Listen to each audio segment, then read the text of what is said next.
Hi viewers, welcome to our channel. இன்றைக்கி நம்ம சேனலில் என்ன ரெசிபி பார்க்க போகிறோன்னா கோபி 65. அருமையான ஸ்நாக்ஸ், எல்லாருக்குமே ரொம்ப ரொம்ப பிடிக்கும். கடைகளில் கிடைக்கிற அதே டேஸ்ட்டில் இன்றைக்கி வீட்டிலேயே பண்ணலாம். வாங்க எப்படி பண்ணுறதுன்னு பார்க்கலாம். இதுக்கு இன்றைக்கி ஒரு பெரிய சைஸ் காலிஃப்ளவர் எடுத்து வச்சுருக்கேன்.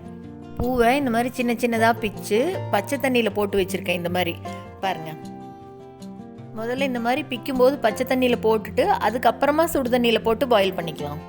இப்போ அடுப்பில் தண்ணி வச்சுருக்கேன். லேசாக கொதி வர ஆரம்பித்தோடனே கொஞ்சமாக மஞ்சள் தூள் சேர்த்துட்டு இந்த எடுத்து வச்சுருக்கிற காலிஃப்ளவரை அதில் சேர்த்துக்கலாம். காய் ஃபுல்லாக அதில் சேர்த்துட்டு 2 நிமிஷம் கொதிச்சா போதும், ரொம்பலாம் கொதிச்சிட வேண்டாம். கொதி வர ஆரம்பித்தோடனே அடுப்பை ஆஃப் பண்ணிடணும். ரொம்ப கொதிக்க விட்டிங்கன்னா அப்படியே சாஃப்டாக பொரியல் பண்ணுற மாதிரி ஆயிரும். பாருங்கள், இப்போ 2 நிமிஷம் கொதிச்சோடனே தண்ணியிலிருந்து எடுத்து வெளியில் வச்சிடலாம். இப்போ ஒரு பாத்திரத்தில் 1/4 கப் அளவு கார்ன்ஃப்ளவர் சேர்த்துக்கலாம். கூடவே 1/2 கப் அளவு அரிசி மாவு சேர்த்துக்கலாம். இது கூட 1/4 கப் அளவு கெட்டி தயிர். இது கூட இஞ்சி பூண்டு விழுது சேர்த்துக்கோங்க. நான் இஞ்சி மட்டும் தட்டி போட்டிருக்கேன். 1/2 டீஸ்பூன் அளவுக்கு மிளகாய் தூள் சேர்த்துக்கலாம். கூடவே 1 ஸ்பூன் அளவுக்கு மல்லித்தூள், கரம் மசாலா ரெண்டும் சேர்த்துக்கலாம். அடுத்ததாக இதுக்கு தேவையான அளவு உப்பு, கொஞ்சமாக மஞ்சள் தூள், ஒரே 1 ஸ்பூன் அளவு லெமன் ஜூஸ் எல்லாத்தையும் சேர்த்துட்டு இது மேலே அப்படி பொடிப்பொடியாக கட் பண்ண கொத்தமல்லி தழையும் சேர்த்துட்டு கூடவே கொஞ்சமாக கருவேப்பிலையும் சேர்த்துக்கலாம்.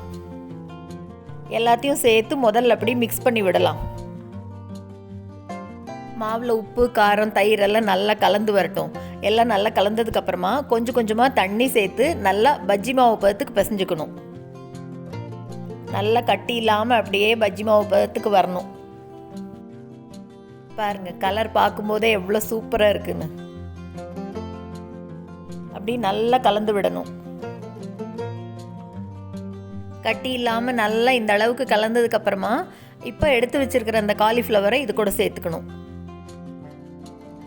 கொஞ்சம் கொஞ்சமாக சேர்த்து அப்படியே நல்லா கலந்து விடலாம். நல்லா எல்லாத்துலேயும் அப்படியே கோட்டாகிற மாதிரி கலந்து கொடுக்கணும்.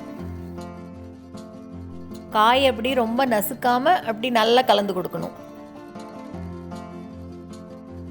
காயோடு சேர்த்து நல்லா கலந்து விட்டுட்டு ஃபுல்லாக கோட்டான உடனே பாருங்கள், இந்த அளவுக்கு நல்லா கோட்டாயிடணும். இப்போ ஒரு 20 நிமிஷத்துக்கு இதை அப்படியே விட்டுடலாம். அடுப்பில் இந்த பக்கம் எண்ணெய் வச்சுருக்கேன். எண்ணெய் நல்லா காயட்டும்.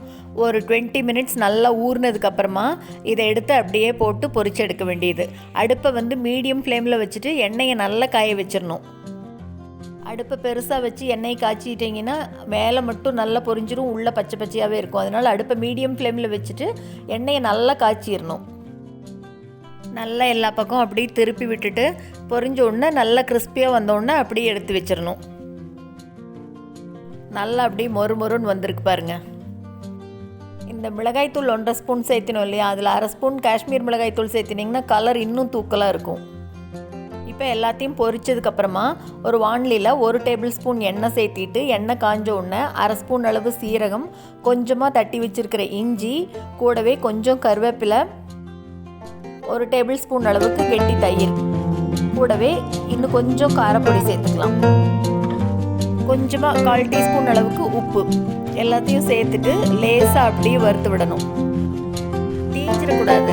ஒரு 2 நிமிஷம் மட்டும் அடுப்பை சிம்மில் வச்சுட்டு லேசாக அப்படியே வதக்கி விட்டுட்டு இப்போ பொரிச்சு வச்சுருக்கோம் இல்லையா காலிஃப்ளவர், இதை எடுத்து இது கூட சேர்த்துக்க வேண்டியதுதான். இப்போ எல்லாத்தையும் சேர்த்து நல்லா ஒரு தடவை அப்படியே கலந்து விடணும். அடுப்பு சிம்லையே இருக்கட்டும். அப்படியே லேசாக 2 திருப்பி விட்டுட்டு இப்போ இது மேலே அப்படியே பொடியாக கட் பண்ண கொத்தமல்லி தலையை தூவிட்டு அடுப்பை ஆஃப் பண்ணிக்கலாம். பார்க்கவே எப்படி இருக்கு பாருங்க. கடையில் கிடைக்கிற அதே டேஸ்ட்டில் வருங்க. இதே மாதிரி செஞ்சு பாருங்கள். இந்த ரெசிபியை நீங்களும் செஞ்சு பார்த்துட்டு மறக்காமல் கமெண்ட் பண்ணுங்கள்.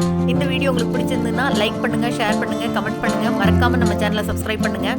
கூடவே பக்கத்தில் இருக்கிற பெல் பட்டனையும் தட்டி விட்டுருங்க. ஸோ நான் போடுற வீடியோ எதுவும் மிஸ் பண்ணாமல் பார்க்கலாம். தேங்க்ஸ் ஃபார் வாட்சிங்.